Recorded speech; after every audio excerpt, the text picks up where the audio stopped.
ಏನಮ್ಮ ಇದು? ಎಲ್ಲಿ ಹೊರಟೆ? ಸತ್ಯನ್ ಹತ್ರ. ಏನು?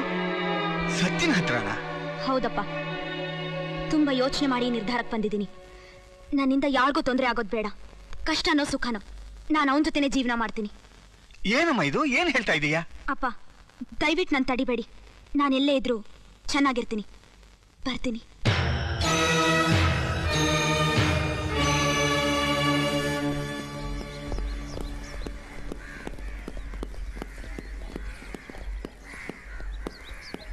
ಮಾತು, ನೀನು ಸತ್ಯ, ಇನ್ಮೇಲೆ ನಿಂಗೆ ಯಾವತ್ತೂ ತೊಂದರೆ ಕೊಡಲ್ಲ. ನನ್ನನ್ನು ನಾನು ಸಂಪೂರ್ಣ ಒಪ್ಸಕ್ಕೆ ಬಂದಿದ್ದೀನಿ. ತಗೋ, ಇನ್ಮೇಲೆ ಈ ದೇಹ ನಿಂದೆ.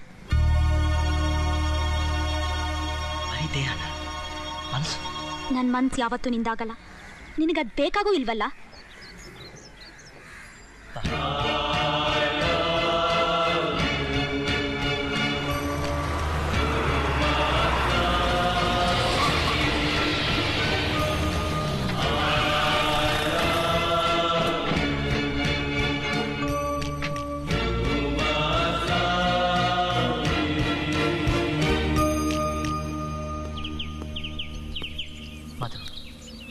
ನಾನಿನ್ ದೇಹಕ್ಕೆ ಆಸೆ ಪಟ್ಟಿದ್ದಿದ್ರೆ ಯಾವತ್ತೂ ಏನೂ ಮಾಡ್ಬಿಡ್ತಿದ್ದೆ. ಆದರೆ ನನಗೆ ಬೇಕಾಗಿರೋದು ನಿನ್ನ ಪ್ರೀತಿ ಮಧು. ನಿನ್ನ ಹೃದಯ ಬೇಕು ನನಗೆ. ಕಾಲೇಜಲ್ಲಿ ತಾನು ಏನು ಮಾಡಿದೆ? ನಾನು ಬೇಡ ಬೇಡ ಅಂತ ಹೇಳ್ತಾ ಇದ್ರು. ನೀನೇ ಬಂದು ನನ್ನ ಬಲವಂತ ಲವ್ ಮಾಡಿದೆ. ಮಧು, ನೀನು ಯಾವುದೋ ಉದ್ದೇಶಕ್ಕೆ ನಾನು ಪ್ರೀತಿ ಮಾಡಿರ್ಬೋದು. ಆದರೆ ನಾನು ನಿನ್ನ ಸಿನ್ಸಿಯರ್ ಲವ್ ಮಾಡಿಬಿಟ್ಟೆ. ನನ್ನ ಜೀವನದಲ್ಲಿ ಎಷ್ಟೋ ಬದಲಾವಣೆಗಳಾಗೋಯ್ತು. ಅದಕ್ಕೆಲ್ಲ ಕಾರಣ ನನಗೆ ನಿಮ್ಮ ಮೇಲಿರೋ ಪ್ರೀತಿ. ಆ ಪ್ರೀತಿಗೋಸ್ಕರ ಇಡೀ ನನ್ನ ಜೀವನನೇ ಹಾಳು ಮಾಡ್ಕೊಂಡ್ಬಿಟ್ಟೆ. ಈಗ ನೀನೇ ಸಿಗದೆ ಹೋದ್ರೆ ನಾನು ಯಾಕೆ ಬದುಕಿರ್ಬೇಕು? ಮಧು, ನನಗೆ ಬೇಕಾದ ಪ್ರೀತಿ ಮಾತ್ರ ಮಧು.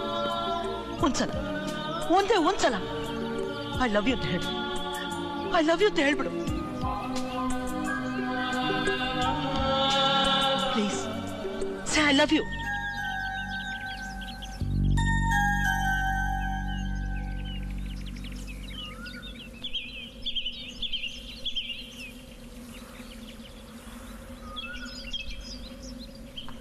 love you.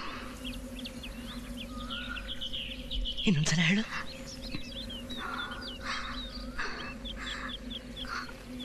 I love you.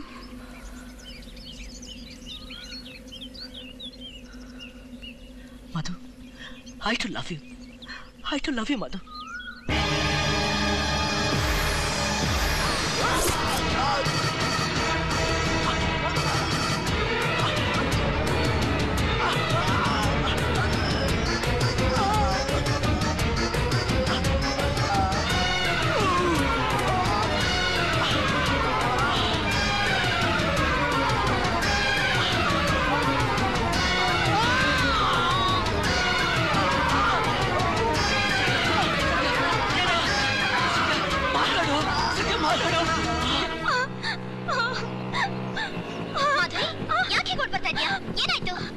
Sathyan ಕೊಂಡ್ಬಿಟ್ಟೆ.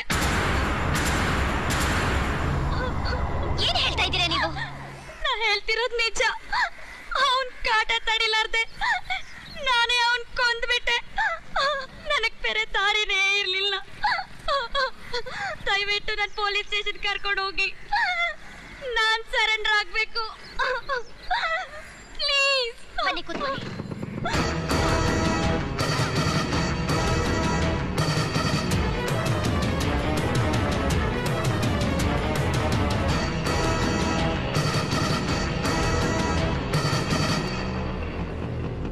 ಇದ್ಯಾಕ್ ನಮ್ಮ ಹತ್ರ ಬಂದಿದ್ದೀರಾ? ಸ್ವಲ್ಪ ಇಳೀರಿ. ಇಲ್ಲ, ನಾನು ಪೊಲೀಸ್ ಸ್ಟೇಷನ್ಗೆ ಹೋಗ್ಬೇಕು. ಆಮೇಲೆ ಹೋಗೋಣ. ಇಳೀರಿ. ಇಲ್ಲ, ನಾನು ಪೊಲೀಸ್ ಸ್ಟೇಷನ್ಗೆ ಹೋಗೋಣಂತೆ. ಬನ್ನಿ. ಕೂಲ್ ಡೌನ್ ಮಾಡಿ. Cool down. ಆವೇಶದಲ್ಲಿ ಯಾವ ಕೆಲಸನೂ ಮಾಡಬಾರ್ದು. ನೋಡಿ, ಈಗ ಹೇಳಿ ಏನ್ ನಡೀತು ಅಂತ.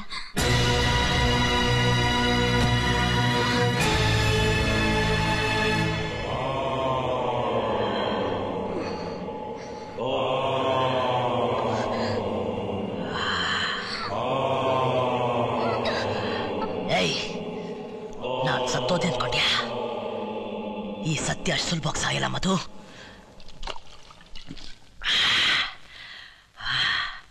ಇವತ್ತು ನಾನು ಯಾಕೆ ಗೊತ್ತಿಸ್ಕೊಳ್ತಾ ಇರೋದು, ಈ ನೋವನ್ನ ಮರೆಯೋದಕ್ಕಿಂತ ಹೆಚ್ಚಾಗಿ ಒಳಗಡೆ ಆಗಿರೋ ನೋವನ್ನ ಮರೆಯೋದಕ್ಕೆ. ಇವತ್ತು ನೀನಿಟ್ಟಿದ್ ಗುರಿ ತಪ್ಪಿ ಇಲ್ಲಿಗೆ ಬಿತ್ತು, ಆದ್ರೆ ಇವತ್ತು ನಾನಿರೋ ಗುರಿ ತಪ್ಪಲ್ಲ. ಅದು ನಿನ್ ಮನಸ್ಸನ್ನ ಗೆದ್ದು ಆಮೇಲೆ ನಿನ್ ದೇಹನ ಮುಟ್ಟಲಾಗ್ತಿದ್ದೆ. ಇಲ್ಲ, ಈ ಪ್ರೇಮ್ ಮತ್ಸದ ಆಟದಲ್ಲಿ ಯಾರು ಗೆಲ್ತಾರೋ ನೋಡೇ ಬಿಡೋಣ. ಏಯ್, ಇವತ್ತಿನ ಎತ್ತಾಕೊಂಡು ಮದುವೆ ಮಾಡ್ಕೊಂಡ್ರೆ ಅದ್ ಏನ್ ಮಾಡ್ತೀಯೋ ನೋಡೇ ಬಿಡ. ನೋಡು ಸತ್ಯ, ಅಲ್ಲೇ ನಿಂತ್ಕೋ. ಮರ್ಯಾದೆಗೆ ಹೇಳ್ತಾ ಇದ್ದೀನಿ, ಇವಳನ್ನೇನಾದ್ರೂ ಮುಟ್ಟಿದ್ರೆ. ಏಯ್, ನೀನ್ ಯಾವಳ ಕೇಳಕ್ಕೆ? ನಾನು ಅವಳ ಮುಟ್ಟಿದ್ರೆ ಏನ ಮಾಡ್ತೀಯಾ? ನೋಡು, ಕುಡಿದ ಜ್ಞಾನದಲ್ಲಿ ಹುಚ್ಚುಚ್ಚಾಗಿ ಮಾತಾಡ್ಬೇಡ. ಮರ್ಯಾದೆಯಾಗಿ ಇಲ್ಲಿಂದ ಹೊರಟೋಗು. ನಾನು ಯಾರು ಅಂತ ನಿನಗಿನ್ನೂ ಗೊತ್ತಿಲ್ಲ. ನೀನ್ ಯಾರಾದ್ರೆ ನನಗೇನೆ? ನಾನು ಯಾರಂತ ನಿನಗೆ ಗೊತ್ತಾ? ನೋಡು, ನಾನು ನಿನಗೆ ಮರ್ಯಾದೆಯಾಗಿ ಹೇಳ್ತಾ ಇದ್ದೀನಿ, ನಮ್ಮಿಬ್ರು ವಿಷಯಕ್ಕೆ ತಲೆ ಹಾಕಕ್ ಹೋಗಿ ನಿನ್ ಜೀವನ ಹಾಳು ಮಾಡ್ಕೋಬೇಡ. ಯು ಫೂಲ್, ಜೀವನನ ಹಾಳು ಮಾಡ್ಕೋತಿರೋನು ನೀನು. ಏಯ್, ನನ್ ಜೀವನ ಯಾವತ್ತೂ ಹಾಳಾಗೋಯ್ತು. ನೋಡು, ಸುಮ್ನೆ ಮಾತಿಗೆ ಮಾತು ಬೆಳೆಸ್ಬೇಡ, ದಾರಿ ಬಿಡು. ಬಿಡಲ್ಲ. ಏನೋ ಮಾಡ್ತೀಯಾ? ನೋಡು, ಸುಮ್ನೆ ನನ್ನ ತಾಳ್ಮೆನ ಪರೀಕ್ಷೆ ಮಾಡಬೇಡ. ಇವತ್ತು ನನ್ನ ಪ್ರಾಣ ಹೋದ್ರು ಸರಿ, ಜೀವಳನ ಮುಟ್ಟೋದಕ್ಕೆ ನಾನು ಬಿಡಲ್ಲ. ಏನೋ ಮಾಡ್ತೀಯಾ? ಏಯ್,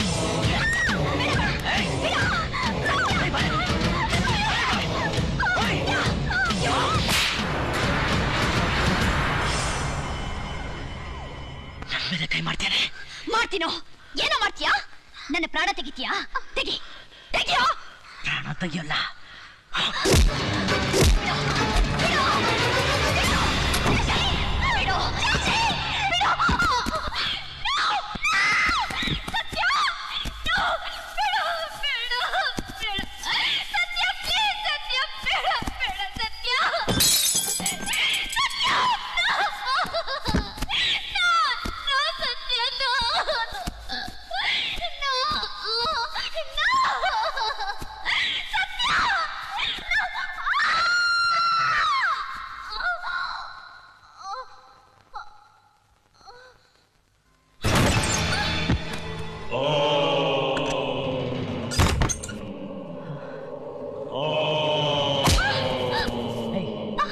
ಇವತ್ತಿನಲ್ಲಿ ಕೋಪನ ಪಾಪ ಅವಳು ಎತ್ತಿಸ್ಕೊಂಡಿದ್ದೆ. ಇವತ್ತು ಗೊತ್ತಾಯ್ತಲ್ಲ, ನಾನು ನಿನಗೋಸ್ಕರ ಏನ್ ಬೇಕಾದ್ರೂ ಮಾಡ್ತೀನಿ. ನೋಡು, ನಿನಗೆ ಇನ್ನೂ ಒಂದೇ ಟೈಮ್ ಕೊಡ್ತೀನಿ. ಅಷ್ಟಲ್ಲಿ ರೆಡಿ ಆಗಿದ್ರೆ ಸರಿ, ಇಲ್ತಿದ್ರೆ ನಿನಗೂ ಇದೇ ಕತ್ತೀನಿ. ಪೊಲೀಸ್ ಗಿಲಿಸಿದ ಬಲ ಬಿಸ್ತೀಯೋ?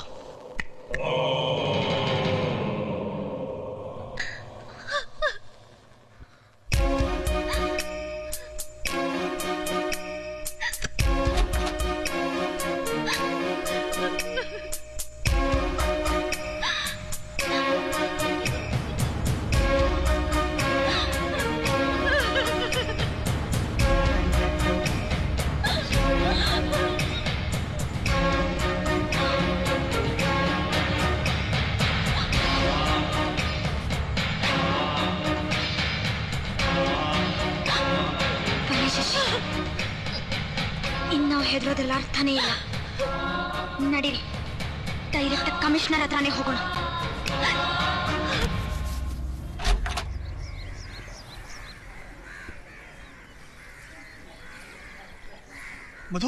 ಮಧು, ಗೋಪಿ ಏನಾದ್ರು ಮನೆಗೆ ಬನ್ನ? ಇಲ್ಲ. ಅಯ್ಯೋ, ಯಾರೋ 4 ಜನ ರೌಡಿಗಳು ಒಂದು ಸ್ಕೂಲ್ ಹತ್ರ ಬಂದು ಅವ್ನ ಕಾರ್ನಲ್ಲಿ ಕರ್ಕೊಂಡು ಹೋದಂತಲ್ಲಮ್ಮ.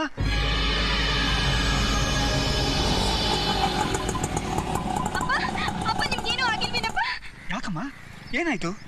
ನಿಂಗೇನು ಹಾರ್ಟ್ ಅಟ್ಯಾಕ್ ಆಯ್ತು ಅಂತ ಅವ್ರ ಆಫೀಸ್ಗೆ ಯಾರೋ ಫೋನ್ ಮಾಡಿದ್ರು ಅಂತ ಅವ್ರು ಇಲ್ಲಿಗೆ ಬಂದ್ರು ಅಂತ ಹೇಳಿದ್ರು. ಅವ್ರು ಬರ್ಲಿಲ್ವಪ್ಪ? ಇಲ್ವಲ್ಲಮ್ಮ. ಅಯ್ಯೋ ದೇವ್ರೆ, ಪಾಪ ಬೇರೆ ಕಾಣಿಸ್ತಾ ಇಲ್ಲ.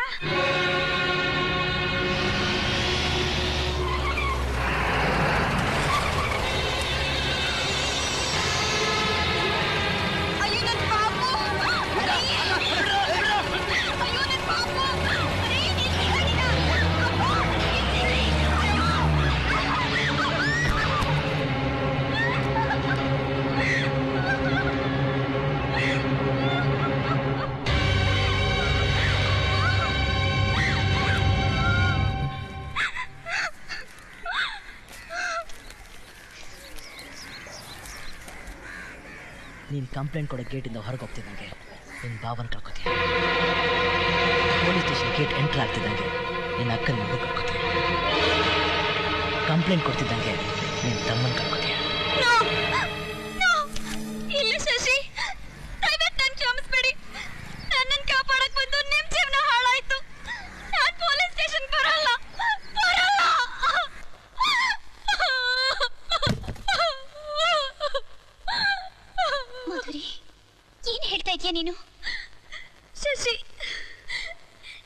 ಬರ್ದಿದ್ದೆಲ್ಲ ಒಂದು ಕೆಟ್ಟ ಕನ್ಸು ಅಂತ ಮರ್ತ್ಬೇಡಿ,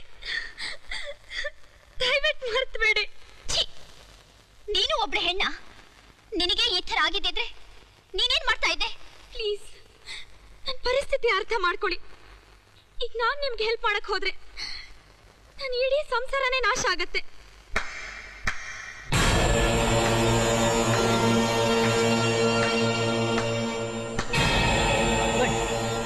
ವೆರಿ ಗುಡ್.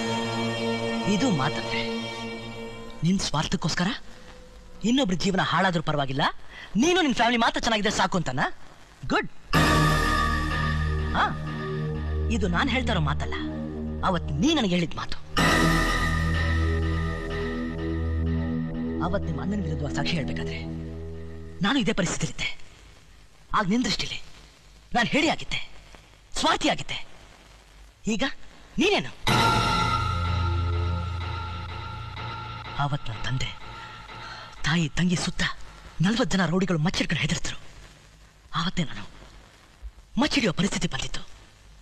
ಆದ್ರೆ ನಮ್ಮ ತಂದೆ ತಗೊಳಪ್ಪ ತಗೋ, ಇವತ್ತು ನಿನಗೆ ನ್ಯಾಯನೇ ಮುಖ್ಯ ಅಂತ ಆ ಸ್ನೇಹಿತನ ಪರವಾಗಿ ಸಾಕ್ಷ್ಯ ಹೇಳಿದ್ರೆ ಈ ತಂಗಿರ್ ಬಾಳ್ನ ರೌಡಿಗಳು ಹಾಳು ಮಾಡ್ಬಿಡ್ತಾರೆ. ಅದಕ್ಕೆ ಬದಲಾಗಿ ಈ ಮತ್ತು ತಗೊಂಡು ನಮ್ಮನ್ನೆಲ್ಲ ಕಡೆ ಹಾಕ್ಬಿಡು. ಇವತ್ತು ನೀನ್ ತಗೊಳ್ಳೋ ನಿರ್ಧಾರದ ಮೇಲೆ ಇಡೀ ಕುಟುಂಬದ ಭವಿಷ್ಯನೇ ನಿಂತಿದೆ ಅಂದ್ರೆ ಅವಾಗ ನಾನು ಒಬ್ಬ ಸಾಮಾನ್ಯ ಮನುಷ್ಯನಾಗಿದ್ದೆ. ಎಲ್ಲರೂ ಹೆದರುತ್ತಾರೆ, ನನ್ನಲ್ಲೂ ಭಯ ಇತ್ತು, ಸೆಂಟಿಮೆಂಟ್ಸ್ ಇತ್ತು, ತಪ್ಪು ಮಾಡಿದೆ. ಆದ್ರೆ ನೀನು ಅದು ಕೊಟ್ಟ ಶಿಕ್ಷೆ ಇದು. ಇವಾಗ ನೀನು ಅದೇ ತರ ತಪ್ಪು ಮಾಡಿದ್ಯಾ? ಹೇಳು, ನಿನ್ನಿಂದ ಯಾವ ಶಿಕ್ಷೆ ಕೊಡ್ಲಿ? ಯಾವ ಶಿಕ್ಷೆ ಕೊಡ್ಲಿ? ಇಷ್ಟು ದಿನ ನಿನ್ನ ಹಿಂದೆ ನಿಂತು ಹೆದರ್ಸಿ ಬೆದರ್ಸಿ ಲವ್ ಮಾಡಿತ್ತು ನೀನು ನಿನಗೋಸ್ಕರ ಮಧು. ಇದುವರೆಗೂ ನೀನ್ ಗೆದ್ದಿದ್ದೆ, ನಾನ್ ಸೋತಿದ್ದೆ. ಆದ್ರೆ ಇವತ್ತು ನೀನ್ ಸೋತಿದ್ಯಾ, ನನಗೆ ಗೆಲ್ಲುವಷ್ಟೇ ಸಾಕು.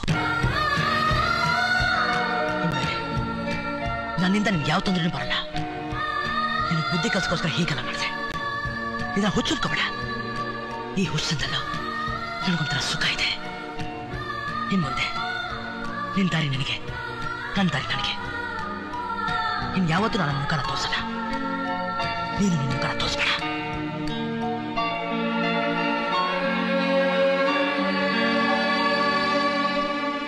ಅವನು ಹೇಳಿದ್ದೆಲ್ಲ ಸತ್ಯ ಮಾಧುರಿ. ಅನುಭವಗಳಾದಾಗ್ಲೇ ಮನುಷ್ಯನ ಅಭಿಪ್ರಾಯಗಳು ಬದಲಾಗೋದು. ಕ್ರೂರತನ, ಹೇಡಿತನ ಎಲ್ಲಾದ್ರ ಹಿಂದೆನೂ ಒಂದು ಕಾರಣ, ಪರಿಸ್ಥಿತಿ ಇದ್ದೇ ಇರುತ್ತೆ. ಪರಿಸ್ಥಿತಿನ ಅರ್ಥ ಮಾಡ್ಕೊಳ್ದೆ ಇರೋರ್ಗೆ ಅದೆಲ್ಲ ಅನ್ಯಾಯ ಅನ್ಸುತ್ತೆ. ನೀನ್ ನನ್ನ ಬಗ್ಗೆ ಯೋಚನೆ ಮಾಡ್ತಾ ಇದೀಯಾ? ಅದೇ ನೀನ್ ಅನ್ಕೊಂಡಿರೋದೆಲ್ಲ ನಿಜ ಅಲ್ಲ ಮಾಧುರಿ. ಆಗ ಆ ರೂಮ್ನಲ್ಲಿ ನಡೆದಿದ್ದೇ ಬೇರೆ.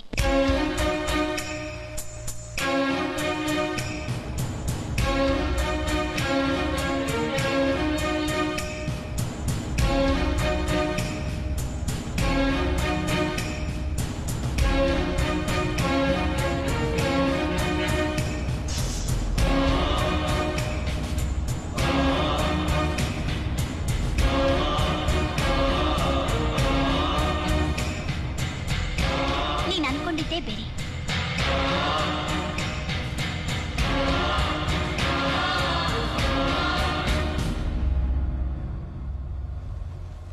ಮಾಧುರಿ, ಅವನು ನೀನ್ ತಿಳ್ಕೊಂಡಿರೋ ಹಾಗೆ ಕೆಟ್ಟವನಲ್ಲ. Criminals are not born but they are made. ಹುಟ್ಟಿನಿಂದ ಯಾರೂ ಕೆಟ್ಟವರಲ್ಲ. ಪರಿಸ್ಥಿತಿ ವ್ಯಕ್ತಿನ ಕೆಟ್ಟವನಾಗಿ ಮಾಡುತ್ತೆ. ದ್ವೇಷದಿಂದ ಕೆಟ್ಟದನ್ನ ಗೆಲ್ಲೋಕ್ಕಾಗಲ್ಲ. ಕ್ಷಮೆಯಿಂದ, ಪ್ರೀತಿಯಿಂದ ಇಡೀ ಜಗತ್ತನ್ನೇ ಗೆಲ್ಲಬಹುದು. ಒಂದು ಹೆಣ್ಣಾಗಿ ಹೇಳ್ತಾ ಇದ್ದೀನಿ, ಒಂದು ಹೆಣ್ಣಿಗಿರ್ಬೇಕಾದ ಮುಖ್ಯ ಗುಣ ಕ್ಷಮೆ, ಪ್ರೀತಿ. ಇದನ್ನೆಲ್ಲ ಅರ್ಥ ಮಾಡ್ಕೊಡೋಕೆ ಪ್ರಯತ್ನ ಮಾಡು ಮಾಧುರಿ. ಹೋಗು. ಇವತ್ತು ನೀನು ಮಾಡಿದ ತಪ್ಪಿನಿಂದ ಅವನ ಮನೆ ಪರಿಸ್ಥಿತಿ ಹೇಗಾಗಿದೆ ಅಂತ ಒಂದು ಸಾರಿ ಹೋಗಿ ನೋಡು.